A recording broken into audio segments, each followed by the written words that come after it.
मुलगा असं बघत होता की नाही का हे काय केलंय नक्की. बाकीचे लोक हात फिरवायचे ना, कॉमेडी व्हायची, पण आता नाही कॉमेडी होणार. भरत सर इथं गेले किंवा संजय सरांनी इथं गेलं, बऱ्याच लोकांनी सेलिब्रिटीनी इथे केलं. नमस्कार. मी आलो ज्या दिवशी ट्रान्सप्लांट हे करण्यासाठी, आल्यानंतर मला कपडे घालून आतमध्ये घेतलं आणि नंतर संध्याकाळीच मला ते हे झालं की अरे आपलं हे केस विस लावलेत बरं का. म्हणजे भारी वाटलं तेव्हा, म्हणजे कळलं सुद्धा नाही की एवढ्या बारकाईनं त्यांनी एवढं चांगलं काम केलं. 2 दिवसात असं काही वाटलं पण नाही की त्रास होतोय किंवा काय. अगदी सोप्या पद्धतीनं अगदी व्यवस्थित झालं. घरी गेल्यानंतर मुलगा असं बघत होता की नाही का हे काय केलंय नक्की.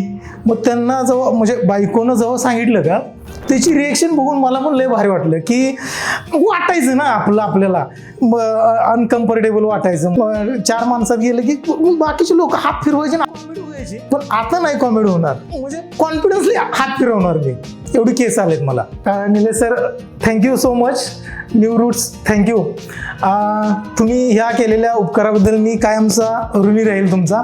आणि ही मला जी काही तुम्ही चकाकी दिली आहे, म्हणजे केसच आणून दिलेत नव्यानं, त्याच्याबद्दल मी सागर यादव तुमचा खूप खूप आभारी आहे.